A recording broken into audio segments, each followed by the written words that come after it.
This is the issue, and I am the ghetto man. Today's issue, Communism, Part 1, an introduction to a failed philosophy, economic and personal slavery, leftist Democrat agenda. Stay right there. We'll be right back.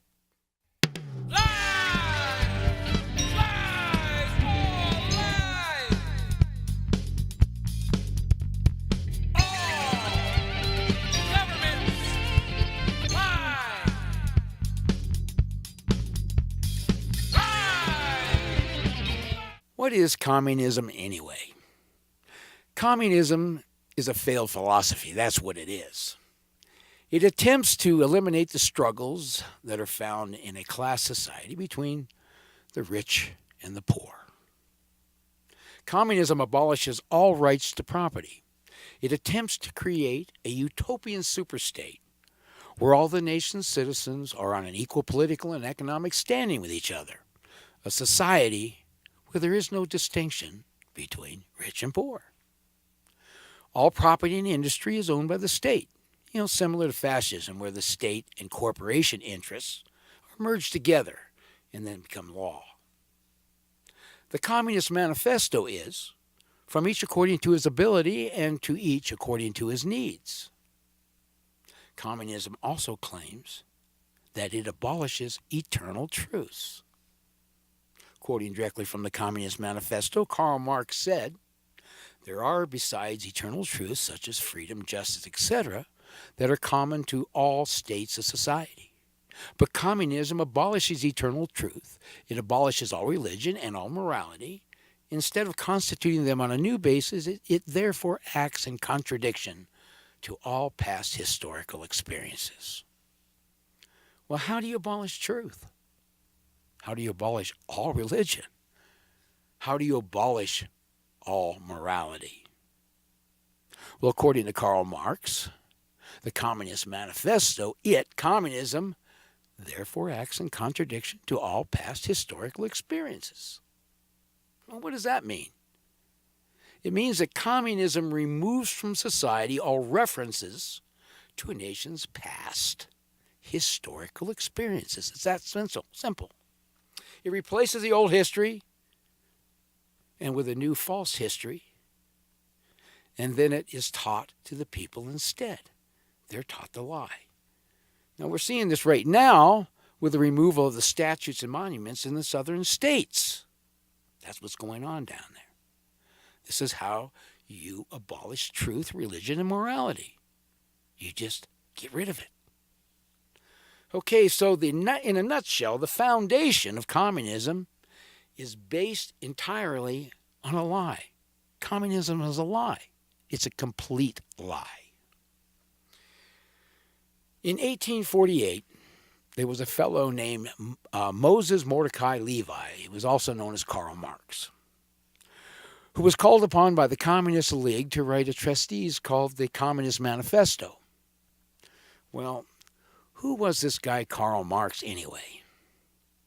Karl Marx was born Moses Mordecai Levi in the Persian city of Trier in 1818. His family was an upper middle class family.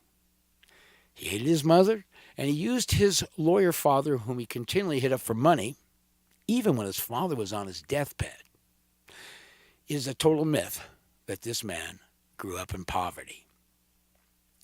He was a failed poet who later became a self-proclaimed philosopher. How convenient.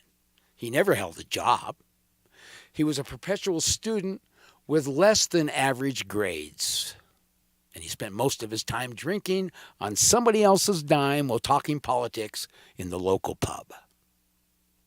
What Karl Marx was, he was a political bum. He was a bum. And I heard he didn't bathe regularly, too. The idea of the Communist Party, as I said earlier, was to raise the working class, the proletariat, to the level of the property owner, the bourgeois, thus placing all persons on an equal standing in society. Now, as I've read through the Communist Manifesto, I can find no reference in it as to whom is going to administer communism once it's been established, and whether those who are going to be in charge are going to be more equal than those working under them. As far as the Communist League was concerned, Karl Marx was the perfect person to write the Communist Manifesto. Now, in order to implement communism into a nation, especially a developed nation, Marx devised 10 measures or planks. It is within these 10 planks that we find the foundation of communism. And what is communism? It's a political idea. And what's interesting about an idea is that no matter how large or small it is, you can move from one country to another without ever being detected. It floats gently across the borders of the most powerful nations. Its origin need not be known, nor does it need a name or a label to find its way into the minds of the people. The only requisite to its political acceptance, unfortunately, is ignorance and in some cases stupidity. In the last century, actually the end of the 19th century and all the 20th century, communism murdered over 100 million people. Like socialism, communism has never worked. Not one single time. It never works. It's a total failure 100% of the time. The only difference that I can see between communism and socialism is that communism is socialism by force. Remember that. It's easy to remember. Communism is socialism by force. And it has been said that socialism is a philosophy of failure, the creed of ignorance, and the gospel of envy.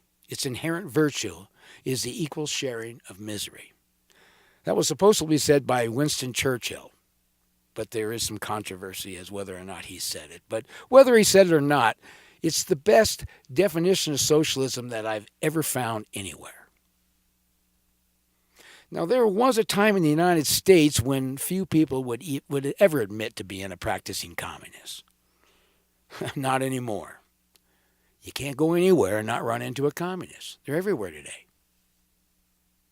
The Democratic Party has become the communist, socialist, fascist party stronghold. It promotes every vile and disgusting political philosophy that has ever emerged out of the mind of the reprobate.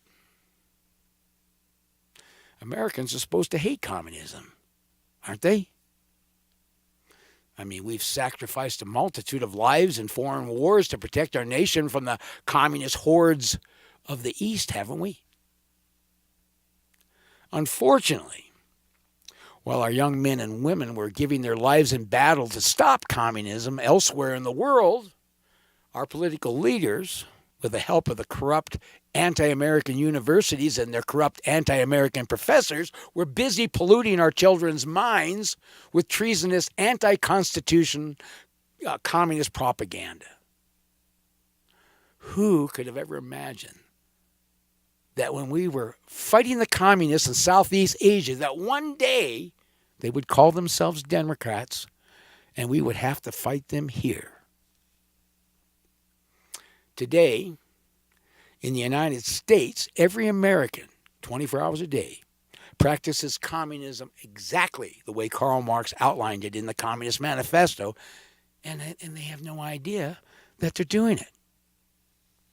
Well, perhaps it's time that we, the people, take a close look at what communism really is.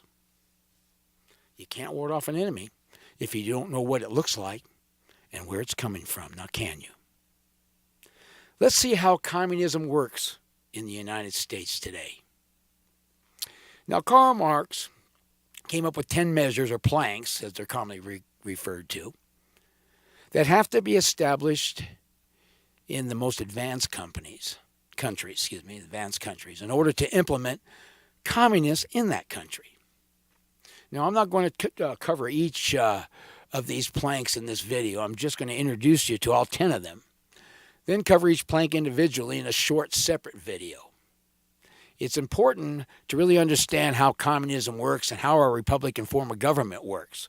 Otherwise, how do you tell the difference?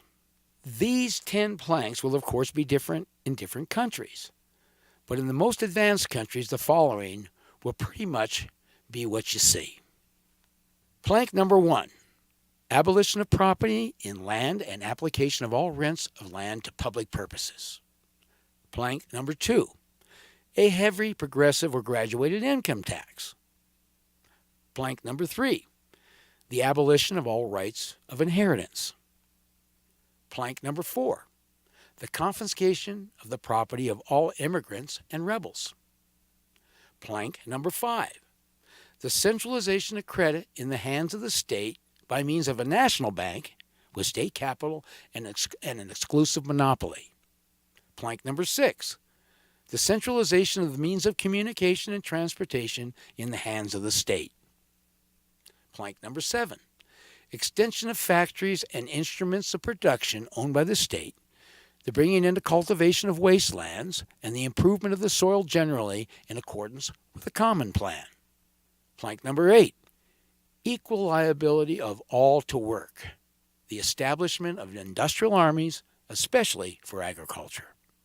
Plank number 9, combination of agriculture with manufacturing industries, gradual abolition of all the distinction between town and country by a more equitable distribution of the population over the country.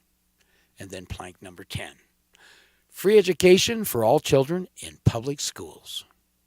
Abolition of children's factory labor in its present form, combination of education with industrial production. Now, a lot of this stuff, when you take a look at it, sounds familiar, doesn't it? That's because it is familiar. Okay, this completes show number 1. Stay tuned for show number 2, which will be the first plank of the Communist Manifesto, abolition of property in land and application of all rents and lands for public purposes. Okay, if you're politically correct, then you're legally wrong. And if you're not part of the solution, then you are the problem. I am the Ghetto Man. Thanks for watching, and please follow and please share.